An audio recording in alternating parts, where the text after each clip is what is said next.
समझ लीजिए टेलीफोन हो गया, कई तरह से बात हम लोग कर लेते हैं, लेकिन पहले संचार व्यवस्था कमजोर था तो क्या होता था, जिसका कोई समाचार नहीं मिलता था तो पत्राचार से करता था। तो इसीलिए भगवान कहते हैं कि जिसका आने का कोई तिथि निश्चित नहीं हो, बिना तिथि के जो आपके घर पर आ जाए उसका नाम अतिथि है। इसीलिए अतिथि देवो भवः, अतिथि जब आपके दरवाजे पर आ जाए तो जो आपके पास है साग सद्दू चना चरबेनी उसी को दे करके जल पिला दीजिए, क्योंकि अतिथि देवो भवः, बिना तिथि के आया। ये मैंने आपको बताया, मातृदेवो भवः, पितृदेवो भवः, आचार्य गुरु देवो भवः और अतिथि देवो भवः। तो ये सभी देवता हमारे प्रत्यक्ष हैं जिनको मैंने आपको बताया, क्योंकि सूर्य भी दिखाई पड़े, चंद्रमा भी दिखलाई पड़ते हैं, और तो और है। अब आप यहां तक समझिए, ईश्वर अंश जीव अविनाशी। हे मानव, तुम कहां छल रहे हो अपने आत्मा को?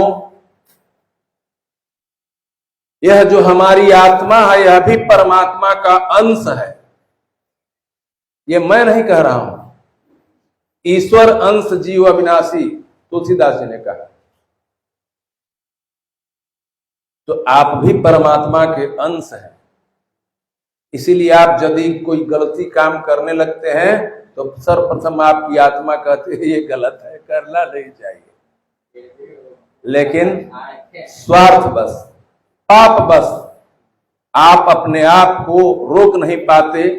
और जो हमारे यहाँ अदृश्य शक्तियां हैं जो धर्म को लोप करती है, आपके द्वारा आपको नष्ट भ्रष्ट करने वाली है, वह अधिक सवार हो जाती है और आप अन्यान्य दुष्कर्म करते हैं।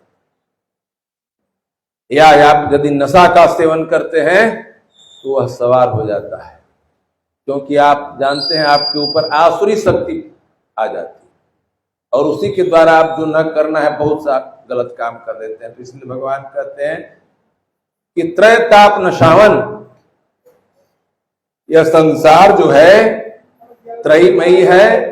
और कृष्ण भगवान कहते हैं कि इसीलिए एकादशी के महात्म्य में भगवान ने कहा कि पीड़ित होकर मृत्यु लोक में बिता रहे हैं, कृपा करके इस दुख से छूटने का उपाय बतलाइए। महादेव जी ने कहा, देवों के राजा इंद्र भगवान विष्णु के पास जाइए। महादेव जी के वचन सुनकर इंद्र देवताओं को साथ लेकर क्षीर सागर में गए और क्षीर सागर में जाकर के उन्होंने भगवान जहां सोए हुए थे, भगवान को सोए हुए देखकर हाथ जोड़ करके स्तुति करने लगे। इंद्र भगवान देवताओं को देख करके देव पूजित होकर के नमस्कार करते हैं और दैत्यों के नाशक हे मधुसूदन पुंडरीकाक्ष, आप हम लोगों की रक्षा करें, क्योंकि भगवान ही रक्षा करेंगे तो हमारी रक्षा हो। और भगवान कैसे रक्षा करेंगे? जब हम धर्म की रक्षा करें। धर्मो रक्षति रक्षितः। और धर्म किसे कहते हैं यह भी जानिए। धर्म की परिभाषा क्या है? धार्यते इति धर्मः, जो बिना किसी के दबाव में, बिना किसी के कहने के अर्थ में स्व आत्मा के साथ अपने ही प्रभाव से श्रद्धा पूर्वक जो धारण किया जाए उसी का नाम धर्म है। अब आप आ रहे हैं, कह रहे हैं भैया चलिए मंदिर पर कथा हो रही है, आज ठीक है चलेंगे, तो ये प्रेरणा आप दे रहे हैं, लेकिन उनकी इच्छा नहीं है। सत्संग सबके करने की बस की बात नहीं होती है, क्योंकि आपके ऊपर, हमारे ऊपर मान मद लोभ इत्यादि का आक्रमण हो रहा है।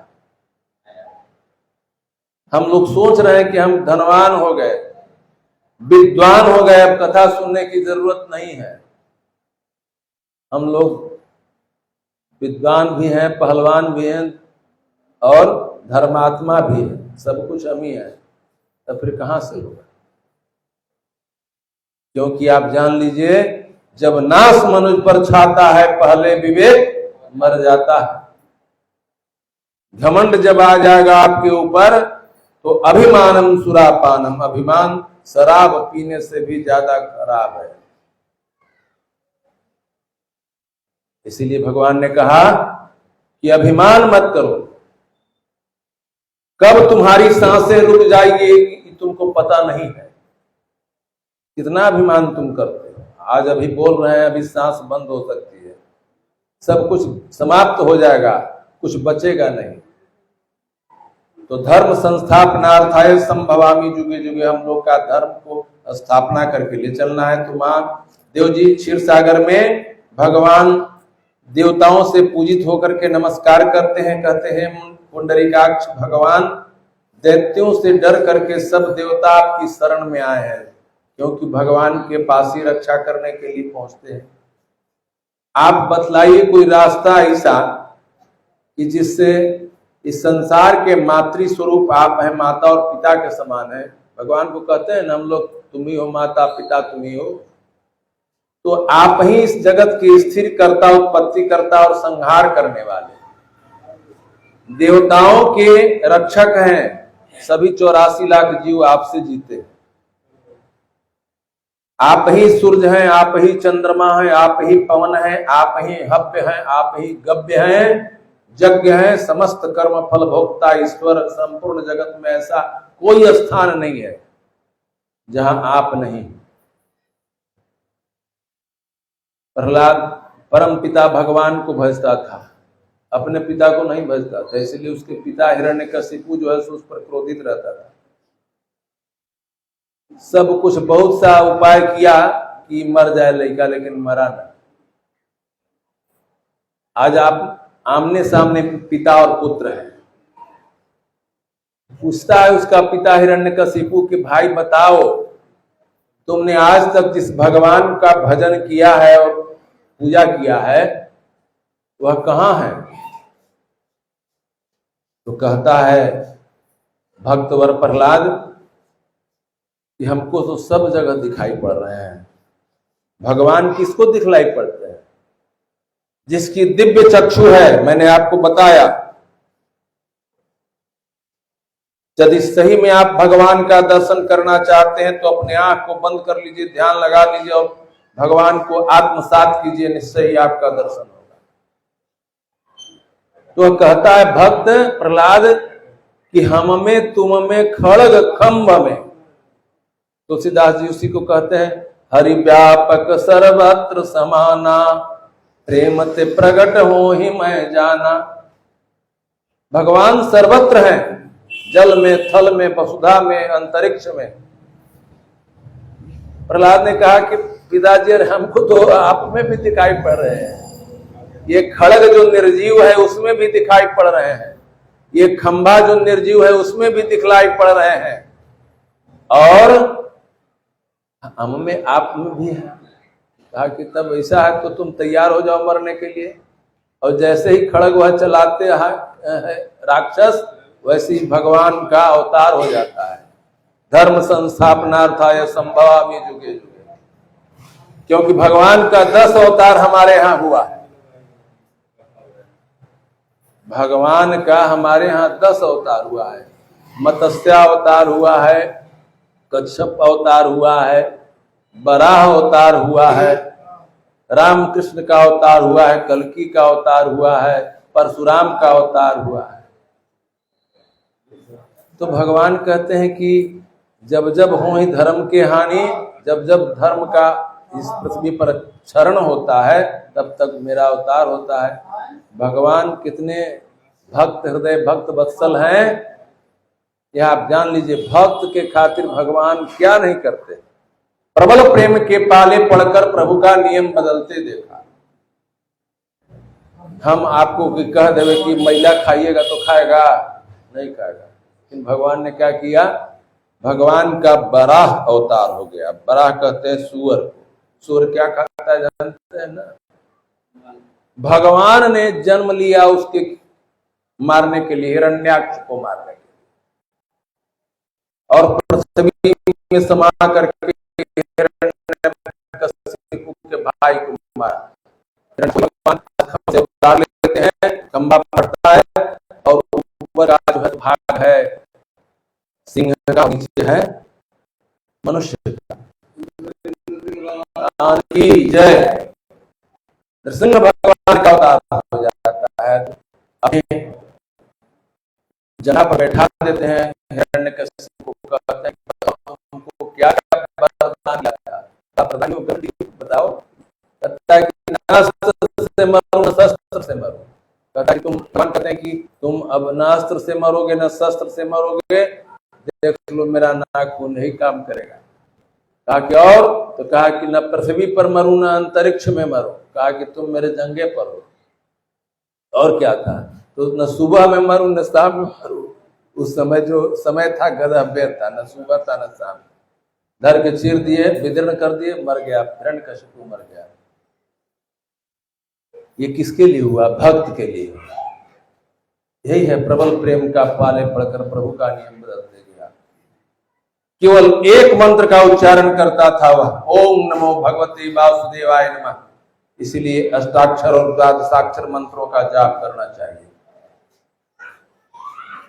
भगवान कहते हैं कि मैं सब लोकों में हर समय, इसीलिए इंद्र के वचन को सुनकर भगवान बोले कि वह कौन सा राक्षस है जो आप लोगों को इतना परास्त कर दिया कि आप लोग भयभीत होकर के मेरे पास चले आए। हे इंद्र, यह सब विस्तार पूर्वक कहिए और भय छोड़ दो, क्योंकि मेरे रहते किसी प्रकार का भय नहीं होना चाहिए। जो भगवान के भक्त होते हैं उनको किसी भी प्रकार का भय नहीं रहता। नैनम छिद्यन्ति शस्त्राणि नैनम दहति पावक न चैनम कलिते न त्यापो न सुसयति मारुता। आत्मा न कभी मरता है न जलाया जाता है। शरीर मरता है, आप जाके स्मशान में शरीर को जलाते हैं, आत्मा को नहीं जलाते, क्योंकि वह अजन्मा है, अमर है। आज मरा और कल दूसरा शरीर धारण किया। तो इसीलिए भगवान ने कहा कि तुम डरो नहीं। तब इंद्र भगवान कहते हैं कि हे देवता, पहले एक बड़ा नाड़ी संघ नाम का राक्षस था। पहले वह बड़ा भारी था, जिसकी उत्पत्ति ब्रह्म वंश में हुआ था। अपने बल से वह गर्वित होकर देवताओं को पीड़ित करता था। राजधानी में उसकी एक पुत्र थी और एक पुत्र था जिसका नाम मूर्धदैत्य था, और चंद्रावती नाम की कन्या थी, वह अति सुंदर थी। वह राक्षस जो है देवताओं के लोक से निकालकर इंद्र, अग्नि, यम, वरुण, चंद्रमा आदि लोकपाल बन बैठा स्वयं। इतना वह अभिमानी था। स्वयं सूर्य बन करके तपा रहा था, क्योंकि अभिमानी तो एक से पैदा न हुए हैं। रावण इतना बड़ा पंडित था, लेकिन अभिमान ही उसको सर्वनाश कर दिया। लंका उसकी सोने की जड़ गई। हमारे यहाँ की तो सोने की मूर्ति बनाने में सोचे लगते। भैया, धन 1 मिनट में प्रलय के तरह, आंधी की तरह तूफान में चला जाएगा। एक दिन बीमार पड़ जाओगे, तुम्हारी खूबसूरती गुलाब के फूल के समान मुरझा जाएगा। और बलवान 10,000 का हाथी रखने वाला जो भीम था वो भी समाप्त हो गया, तो हम और आप किस खेत की मूली। इसलिए घमंड मत करो। अभिमानम सुरापानम। भगवान कहते हैं कि वह स्वयं मेघ बन गया और गरजने लगा। शांति से रहिए। उसका अत्याचार सुनकर अत्यंत क्रुद्ध इंद्र भगवान संबोधन करके बोले, हे देवेंद्र, लोगों को शत्रु के भय से शीघ्र निर्मूल करूंगा मैं, घबराइए नहीं आप। संग्राम भूमि में वह गरज रहा है। युद्ध प्रारंभ होने की यह शंख, लोग युद्ध करने के लिए दोनों तरफ से आकर्षित हैं। चिरकाल तक युद्ध हुआ, लेकिन कोई वहां से निष्कर्ष नहीं निकला, परिणाम नहीं निकला। जिन अस्त्रों का प्रयोग वो लोग कर रहे थे, उससे भी भारी भारी अस्त्र शस्त्र का प्रयोग राक्षस लोग कर रहे थे। युद्ध बहुत दिन तक चला और इसी प्रकार उसके तेज से कुंठित होकर पुण्य के समान उसके अंगों को मालूम पड़ते थे। देवताओं के हजारों बस से भगवान के साथ युद्ध हुआ, परंतु वह हारा नहीं। वह दैत्य कौन था? जिसका नाम जलंधर था। तब भगवान शांति होकर विश्राम करने की इच्छा से बद्रिक आश्रम चले गए और वहां 48 कोस की लंबाई में जो बना हुआ युक्त हेमवती का गुफा है, उसी में शयन करने के लिए पड़ गए, आराम करने के हिसाब से। हे धनंजय, मैं उस गुफा में सोया था। भगवान कह रहे हैं धनंजय से, धनंजय मने अर्जुन से, वह दानव भी मेरे पीछे पीछे वहां पर पहुंच गया और आज मैं दानवों के चीर शत्रु को मार के उसे निष्कंटक राज बनाऊं। उसी समय मेरे शरीर से अत्यंत दिव्य वस्त्र ली एक कन्या उत्पन्न हुई। भगवान जब सोने के लिए पड़ गए तो उनके शरीर से जन्म लिया एक कन्या, भगवान के शरीर से। युद्ध के लिए वह उपस्थित हो गई। वह कन्या जो राक्षस पीछा करके भगवान के पास पहुंचा तो उससे युद्ध करने के लिए भगवान तो सो गए, लेकिन वह जो है सब तैयार हो कि युद्ध करो। युद्ध करने लगा। युद्ध में उसकी निपुणता देखकर सोचने लगा कि इस रुद्र स्वरूप स्त्री को किसने बनाया, जिसके बाणों वज्र के समान दिखाई पड़ते हैं। पुनः उन दोनों का घमासान आरंभ हुआ युद्ध। एक मुहूर्त में ही वह कन्या ने उस राक्षस के अस्त्र शस्त्र को काट दिया और निशस्त्र होकर आक्रमण करके दौड़ाकर उस भगवती ने उस मुष्टिक नामक राक्षस को जमीन पर गिरा दिया। पुनः उठकर कन्या को मारने की इच्छा से वह दौड़ा और आते देख वह भगवती ने उसका सिर धड़ से अलग कर दिया, जमलोक भेज दिया। उसके साथी सब भयभीत होकर भाग गए।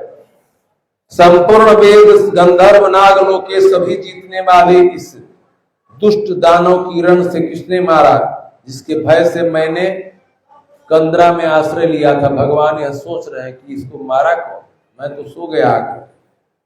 सो किसने हमारी रक्षा की? कन्या ने उत्तर दिया, हे प्रभु, आपको सोया हुआ देखकर आपको मारना चाहता था वह राक्षस।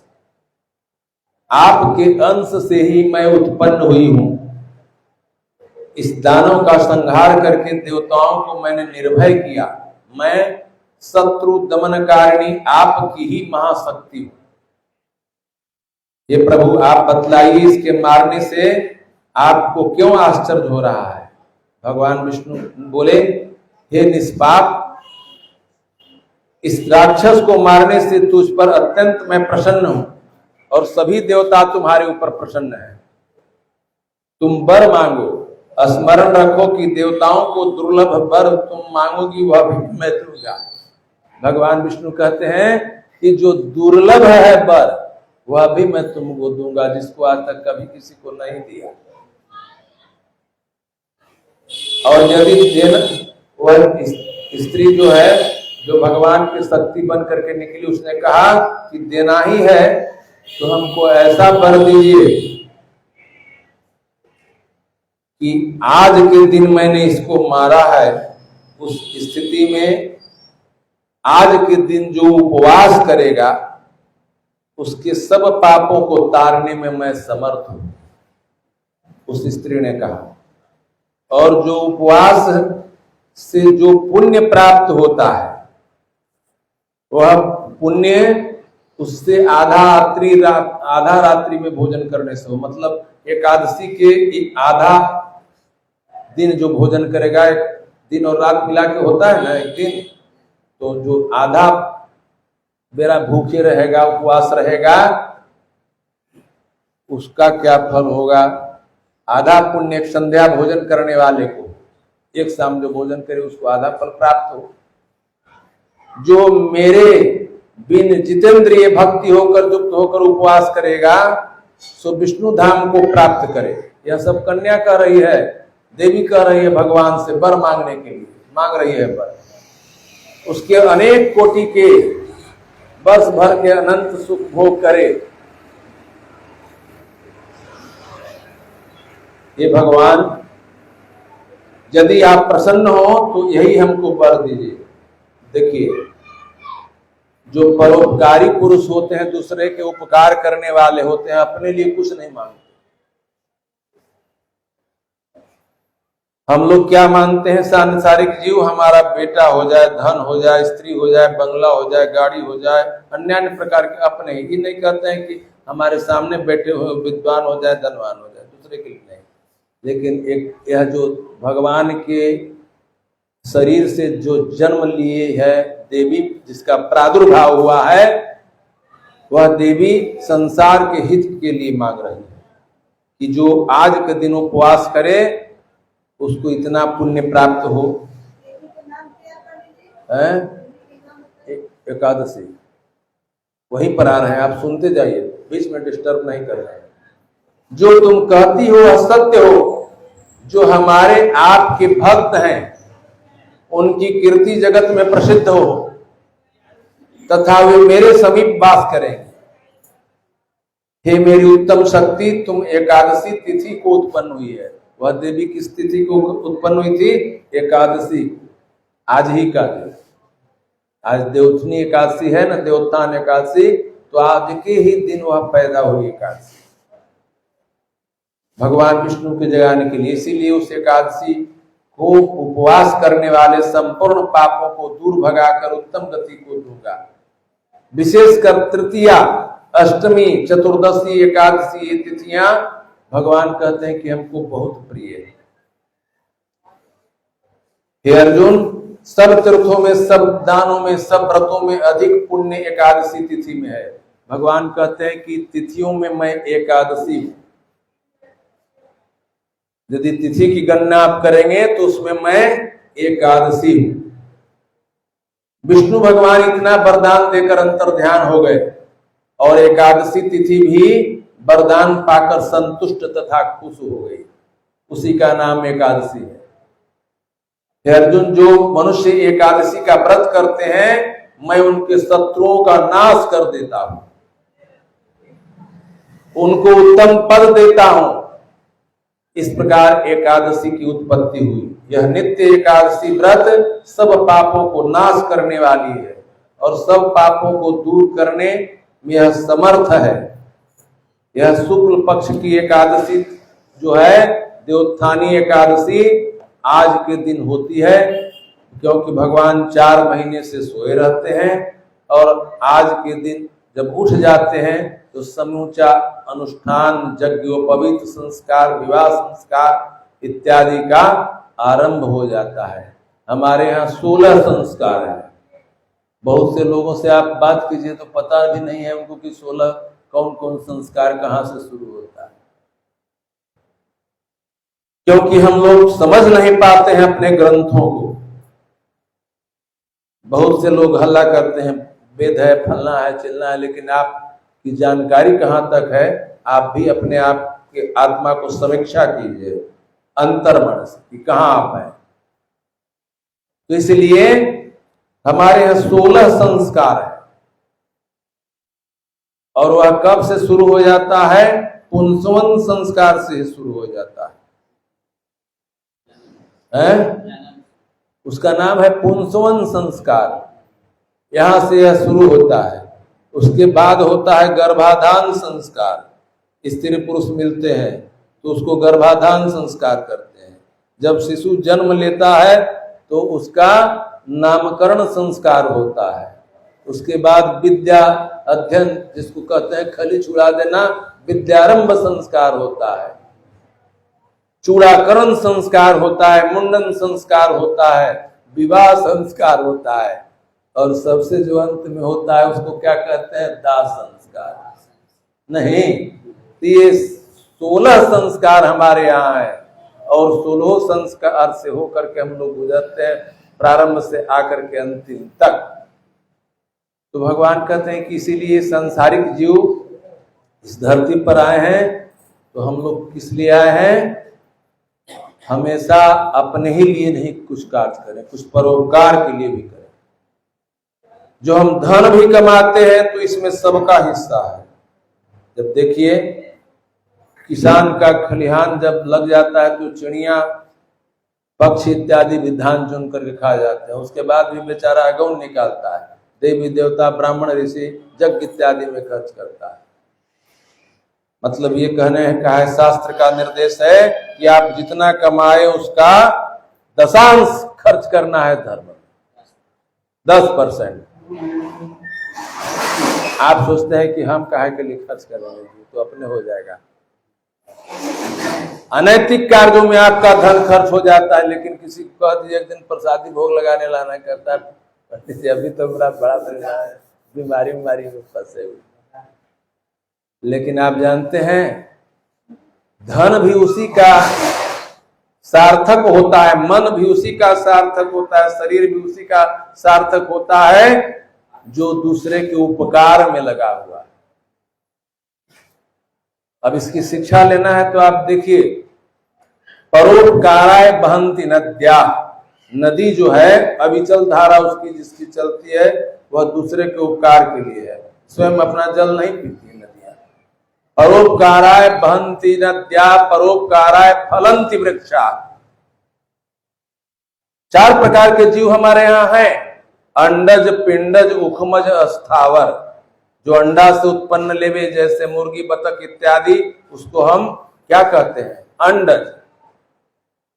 पिंडज हम लोग हैं, पिंड से ही हम लोग का जन्म होता है और मरने के बाद भी पिंड पड़ता है, इसलिए पिंडज हम लोग हैं। उखमज कहते हैं जो पसीना इत्यादि से उत्पन्न हो, इसका वर्णन गरुड़ पुराण में आता है। चीलर इत्यादि जो है उसको हम लोग उखमज कहते हैं। और स्थावर कहते हैं जड़ है, पहाड़ है, पादप है, लता है, वृक्ष है, ये सब जो है सो स्थावर कहलाते हैं। तो वह जो जड़ है वह कितना उपकार करता है कि परोपकाराय फलंति वृक्षा। वृक्ष का सुंदर सुंदर फल है, अमरूद है, आम है, नारियल है, जो होता है तो अपना वो नहीं खाता है, उसका फल हम लोग तोड़ करके खाते हैं। नहीं, कितना परोपकारी है वृक्ष। उसके छाल भी खाते हैं, उसके फल भी खाते हैं, अर्क भी पीते हैं, पत्तों का सुस्वादन करते हैं। तो जड़ इतना हम लोग को उपकार करता है। हम लोग का शरीर भी उपकार के लिए भगवान ने बनाया। परोपकाराय इदमम शरीरम, परोपकारार्थ इदमम शरीरम, यह परोपकार के अर्थ में हमारा शरीर है। तो परोपकार हम कैसे करें, इसको भी हमको समझना है, क्योंकि शरीर तो बचना नहीं है। जातस्य ही ध्रुव मृत्यु, जब जन्म लेगा उसका मरना निश्चित है, सुबह के बाद शाम निश्चित होना है। तो उसी तरह हमको आज है लेकिन कल दिखाई नहीं पड़ेगा। बड़े बड़े विद्वान चले गए, बड़े बड़े बलवान चले गए, जब रावण चला गया, धर्मराज युधिष्ठिर चले गए, तो हम आप किस खेत की मूली हैं।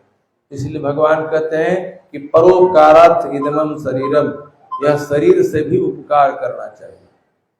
यदि आप किसी को किसी भी प्रकार का दान देते हैं, दान की परिभाषा क्या है जानते हैं? जो श्रद्धा पूर्वक दिया जाए वही दान का फल दाता को मिलता है। श्रद्धा दीयते दानम। दान में आप विद्या भी दान दे सकते हैं, मुफ्त में किसी को पढ़ाइए उसको विद्या दान कहते हैं, पैसा लेके पढ़ाए वाला ना, समझे लोग जी। और धन दान जो देता है वो तो देता ही है, श्रम दान देता है, अपना परिश्रम दे रहा है। रोज आकर के, जैसे आप देखे ना राम मंदिर बना तो किसी ने ईंटा उठा करके, किसी ने बाल्टी उठा करके, जल उठा के, तो उसका भी दान हुआ, कार सेवा, श्रम दान किया। नहीं तो दानम दुर्गति नाशनम, दान दुर्गति का नाश करता है। चाहे आप सूक्ष्म से सूक्ष्म दान दीजिए, जल ही पिला दीजिए किसी को 1 लोटा, तो अभी जल दान हो गया, वस्त्र दान हो गया, विद्या दान हो गया, अन्न दान हो गया, स्वर्ण दान हो गया, गौ दान हो गया, फल दान हो गया, तृण आप गौ को खिला देते हैं तो तृण दान हो गया, पहली रोटी गाय को। और तो और है, भगवान कहते हैं कि जो सबसे बड़ा दान है उसका नाम है कन्यादान। धरती दान भी है। कन्यादान इसलिए बताया गया है सब दानों में उत्तम, क्योंकि कन्या जो है जा करके दूसरे के यहाँ, अपने पति के यहाँ दूसरे एक सृष्टि का सृजन करती है, परिवार का सृजन करती है, और इसी तरह परिवार का विस्तार होता है। तो इसीलिए कन्यादानम महादानम सर्वदानेषु दुर्लभम विवाह पद्धति में आता है इसको। तो भगवान कहते हैं कि दान भी कई प्रकार का है, आप कुछ भी कर सकते हैं जो आपके पास है, विद्या हो, बल हो, बुद्धि हो। उसी प्रकार जो आकर के सवेरे ठाकुरबाड़ी शिवबाला नदी घाट को बहार देता है, वो अभी उसका श्रम दान हुआ। तो इसलिए भगवान कहते हैं कि इस कार्तिक महीने में जो इतना पवित्र है, एक एक दिन पर्व है, और अपने माता पिता गुरु देवता की जो सेवा करते हैं उनको असंख्य फल प्राप्त होता है। मैंने बताया अपने माता के लिए जो करते हैं उनको 1000 गुना फल प्राप्त होता है, और पुत्र अपने माता पिता से कभी ऋण नहीं हो सकता। ऋण कब होता है कि जब अपने माता पिता को वह कंधे पर लेकर के श्मशान जाता है तो एक एक पद चलने में उसको अश्वमेध यज्ञ का फल प्राप्त होता है। कंधे पर लेकर के जाता है तब, क्योंकि माता और पिता ने आपको कंधे पर लेकर गोदी में चढ़ा करके लालन पालन किया, प्यार किया। अपने माता सोई हुई है और उसके वस्त्र गीले हैं, बिछावन गीले हैं, लेकिन बच्चा को चाहती है यह कम से कम सूखे पर रहे। और यही कारण है कि देवी भागवत में लिखा हुआ है, पुत्र कुपुत्रो जायत क्वचिदपि कुमाता न भवति। यह देवी भागवत का श्लोक है। बेटा नालायक हो सकता है, लेकिन माता कभी कुमाता विमाता नहीं हो सकती है। मातृत्व शक्ति में इतना शक्ति है। आप ये जान लीजिए कि शक्ति ही सृजन करती है, उत्सर्जन करती है और उत्पादन करती है, सब उसी के द्वारा होता है। नारायण तो उसके निमित्त मात्र हैं। जैसे आपको मैंने बताया ना कि 3 ही शक्तियां हैं, ब्रह्मा विष्णु महेश, 3 देवता बड़े हैं। तो ब्रह्मा जी का क्या काम है? सृजन करना, संसार को उत्पत्ति करना, नहीं बनाना। 84 लाख जीव के प्रवर्तक हैं, वो बनाते हैं, जैसे मूर्तिकार बनाता है। और ब्रह्मा जी के बाद जिनका नंबर आता है विष्णु जी, वह क्या करते हैं? क्या करते हैं? पालन करते हैं, पालन करते हैं। और शिव जी क्या करते हैं? संहार करते हैं। ये किसके बल पर करते हैं? तीनों अपनी शक्तियों के बल पर करते हैं। विद्या की अधिष्ठात्री देवी सरस्वती है, उनके बल पर ब्रह्मा जी सृजन करते हैं। ऐसे ब्रह्मा जी के 2 पत्नी बताए गए हैं। गायत्री को भी पत्नी बताया गया है। गायत्री को इसलिए पत्नी बताया गया कि एक समय यज्ञ कर रहे थे ब्रह्मा जी, और क्या कहते हैं, सरस्वती को तनी आने में देरी हो गया। स्त्रियों का स्वभाव होता है कहीं जाने के पहले तनी दर्पण देख करके इधर उधर सब ठीक ठाक है ना, मतलब सजना बजना, तो सब देख रही थी, कर रही थी सरस्वती माता। और तब तक यहाँ लग्न मुहूर्त बीतल जा रहा है। जो कर्मकांड कराने वाले ब्रह्मा जी के पुरोहित हैं, वो कह रहे हैं कि भाई जल्दी कीजिए। तब ब्रह्मा जी इशारा किए उधर, जैसे गायत्री आकर के बैठ गई। जब गायत्री आके बैठ गई तो यहाँ शुरू हो गया कर्मकांड। सरस्वती जब उधर से आती है तो उसके जीभ थरथराने लगते हैं। तो कहती है कि हमारे स्थान पर तुम क्यों बैठी हो, बताओ क्या कारण है कि तुम बैठी हो। तुमने कहा कि हम मानस पत्नी है। कैसे पत्नी का भाव से प्राप्त हुआ? तो देव के द्वारा आदेश हुआ, और देर किधर बैठी, देर हुआ आने में, इसीलिए मैं बैठ गई। सरस्वती ने कहा कि तुम हमारा अपमान किया है, इसलिए मैं तुझको श्राप देती हूँ कि तुम जो है जड़ नदी बन जाओ। जड़ नदी मतलब चलना फिरना नहीं होगा, तुम स्थिर रहेगी। गायत्री नदी भी है। तो गायत्री कहाँ रुकने वाली है? वेद माता है, वेदों की माता है। उसने कहा गायत्री ने कि तुम भी जो है सो नदी बन जाओ, तुम्हारा भी धारा दिखलाई नहीं पड़ेगा। तो इसलिए गंगा जमुना सरस्वती, गंगा को भी देख रहे हैं, जमुना को देख रहे हैं, लेकिन सरस्वती दिखलाई नहीं पड़ती।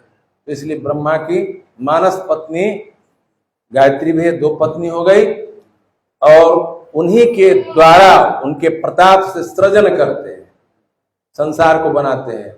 और विष्णु भगवान क्या है? पालन करता है। तो पालन किसके बल पर करते हैं? उनकी पत्नी का नाम है लक्ष्मी।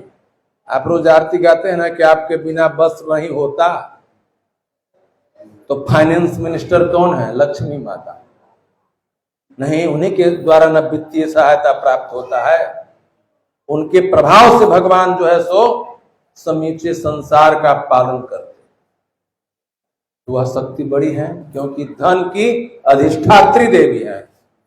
सरस्वती विद्या की अधिष्ठात्री देवी है, और शक्ति की अधिष्ठात्री देवी का नाम दुर्गा है, पार्वती है, काली है। भगवान शिव उनके बल पर संहार करते हैं। आप देख लीजिए, सबके 2 आंख है, तो शंकर भगवान के 3 आंख है। आप लोग रोज कर्पूर गौरम गाते हैं ना, उसका अर्थ जानते हैं क्या होता है? बताइए। भगवान का रूप शिव जी का पहले कैसा था? कर्पूर गौरम, कपूर के समान गोर थे, वो काले नहीं थे, कर्पूर के समान गोर थे। और वो करुणावतारम, कैसे हैं भगवान? तो दया के अवतार है, सागर है, करुणावतारम। संसार सारम, संसार के सार है। सार के मतलब मेहरारू के भाई सार नहीं, सार मतलब रहस्य। संसार के रहस्य है भगवान शिव। सब देव हैं, तू महादेव है, देवों के देव। तो इसलिए संसार सार, भुजगेंद्र हारम। और उहार किसका पहने हुए हैं? भुजंग के, सर्पों की माला पहने हुए, भुजगेंद्र हारम। सदा बसंतम, वास करते हैं कैलाश पर। किसके साथ? पार्वती के साथ। सदा बसंतम भवम भवामी सहितम नमामि, उनको मैं नमन करता हूं। ये श्लोक का संसार का कोई भी दवा औषधि आपको काम नहीं करता है। मरने के आसन पर आप बैठे हुए हैं, ज्योतिषियों के पास जाते हैं तो बताता है कि अब अंत में क्या करना है? महामृत्युंजय मंत्र का जप करो। वह किसका मंत्र है? शिव जी का मंत्र है। ओम त्र्यंबकम जजामहे सुगंधिम पुष्टिवर्धनम उर्वारुकमिव बंधनात् मृत्युमोक्षये मामृतात्। और भगवान की कृपा होती है, जिसकी आयु रहती है वह पूरा भी हो जाता है, क्योंकि उन्हीं का दिया हुआ मार्कंडेय ऋषि का यह मंत्र है। तो मंत्र पर भैया विश्वास रखोगे। देखो एक बात जान लो,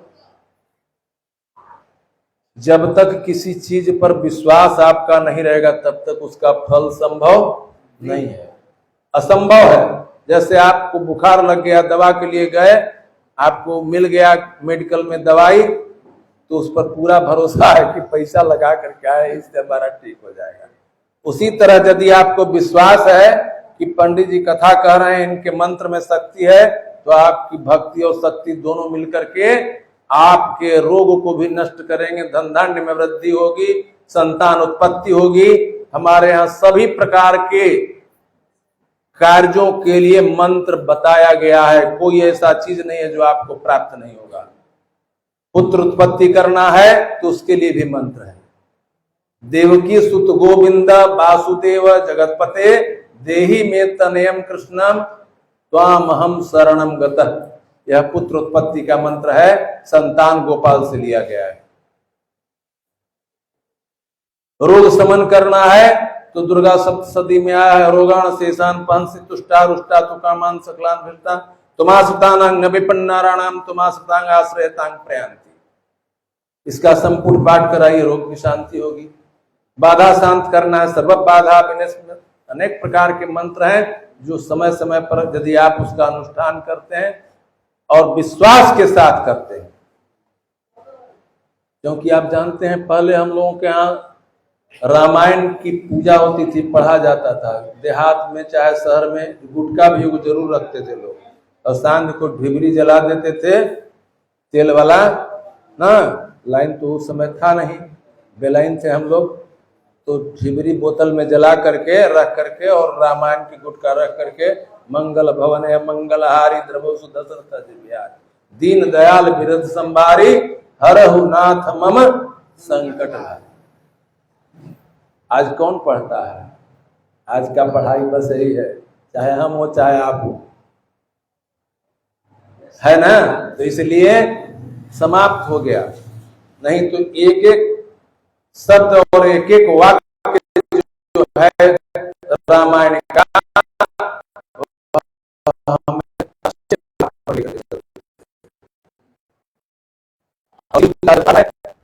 से बता रहा है कि भवानी शंकर श्रद्धा विश्वास होगी, श्रद्धा और विश्वास के साथ हमको धर्म का अनुसरण करना, आचरण करना है, तभी उसका पता होगा। एकादशी का महत्व तो मैंने आपको बता दिया, अब संक्षिप्त में कथा भी मैं बता देता हूं। संग्राम दोनों देवताओं और असुरों के साथ हो रहा था और उसमें अनेक प्रकार के संघर्ष हो रहे थे, संग्राम हो रहे थे राक्षस जलंधर में और भगवान शिव के साथ, क्योंकि शिव ही उसके उत्पन्न करता थे। अब मन में यह बात कई हजारों वर्ष तक युद्ध चलता रहा, तो अंत में मन में बात आई जलंधर को, किसी ने कहा, उसके मंत्री ने, कि भाई ऐसा करो कि तुम तो सब कुछ प्राप्त कर लिया है, लेकिन जो असली चीज है वह नहीं तुमको मिला है। कौन सी असली चीज है? तो पार्वती जो है वह देवताओं में, देव की स्त्रियों में सबसे सुंदर है। जैसे आज कैसे लोग खिताब लेते हैं विश्व सुंदरी का, तो देवलोक में पार्वती के समान कोई सुंदर नहीं है। थोड़ा सा आगे हट करके देखिए, कथा जब कहने लगते हैं तो हमको भी थोड़ा सुर हो जाता है। जैसे एक राक्षस था जिसका नाम है महिषासुर, वो स्नान करने के लिए जाता है नदी पर, और इधर दुर्गा जी दूसरे घाट पर स्नान कर रही है, उससे पहले वाले घाट पर। उनके केस टूट करके गिर गए, बाल जिसको कहते हैं, और वह सुनहरा बाल जब जा रहा है उधर तो छान लेता है वो राक्षस महिषासुर।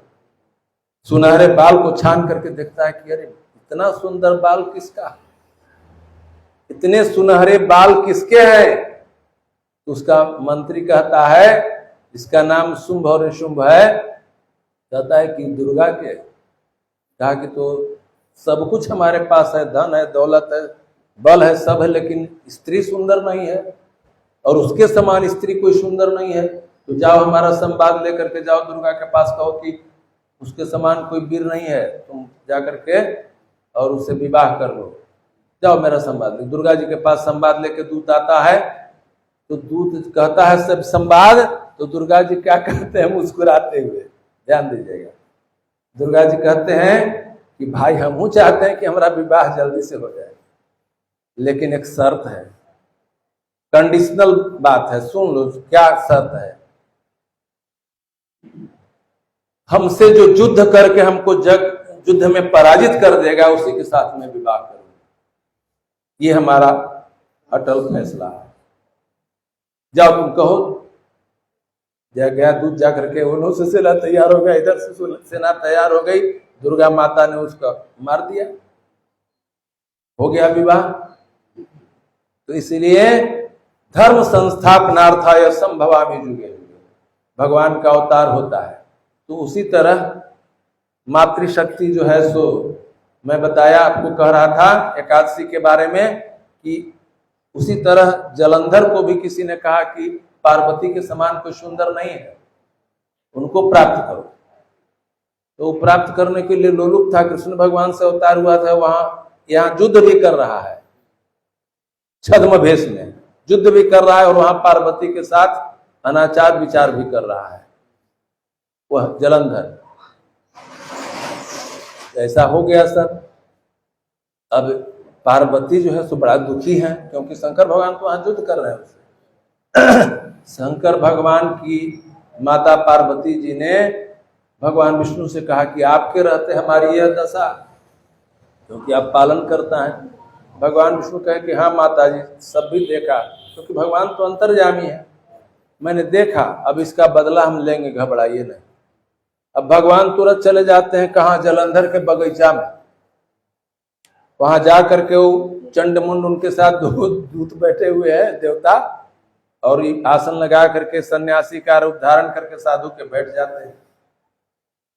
और उधर से उसकी जो स्त्री थी जालंधर की, उसका नाम था, कोई बोलिए, उसका नाम था वृंदा। वृंदा, जालंधर की स्त्री का नाम वृंदा। वह बड़ा उदास घूम रही थी अपने बागीचे में, क्या होगा, कैसे युद्ध हो रहा है, हमारे पति कैसे हैं, यही सोच रही थी, वो घूम रही थी। तभी नजर पड़ा विष्णु भगवान सन्यासी के रूप में बैठे हुए थे, आ गई सामने, कहा कि प्रभु आप बताइए, लगता है आप बहुत त्रिकालदर्शी मालूम पड़ते हैं, अभी जालंधर कहाँ है, क्या हो रहा है वहां युद्ध में। तो ध्यान लगाते हैं भगवान विष्णु, कहते हैं कि जालंधर तो मारा गया, कि ऐसा कैसे आप ला सकते हैं उसको, आप ध्यान लगा के जब बता दिए तो ये भी बताइए। तो तुरंत कान में बतियाए दोनों दूत, और उसके बाद जो है सो वहां पर आ जाते हैं। माया से जालंधर का पूरा शरीर आ जाता है, कटा हुआ वृक्ष के भांति आके गिरता है। यह सब माया चल रहा है भगवान विष्णु का। जब आ जाता है तो वह कहती है कि जब मर गए, आप इतना सब कुछ कर सकते हैं तो इसको प्राण दान दे दीजिए, जिला दीजिए। भगवान विष्णु कहते कि नहीं, इतना शक्ति नहीं है, क्योंकि यह शिव के प्रताप से ही इसका जन्म हुआ है, और शिव के प्रताप से ही मरेगा, हमको शक्ति नहीं कि इसको जीवित कर दे। तो कहा कि सब नहीं, आपको शक्ति तो जरूर है, हमको विश्वास है। भगवान तो यही चाहिए रहे थे। भगवान क्या किए कि अपने दूत को कहे कि अब तुम लोग चलो यहाँ से, घस को अंतर मन से कहे, और स्वयं अपने समा गए उसमें जालंधर में। जालंधर उठ के खड़ा हो गया, मुनि ऋषि गायब हो गए, भगवान गायब हो गए। और जैसे ही जालंधर उठ गया, माने भगवान उठ गए विष्णु, तो देखिए वृंदा कि हमारे पति जीवित हो गए, तो वहीं पर आलिंगन किया, दोनों छाती से छाती लगा के आलिंगन, बड़ा खुश हुई।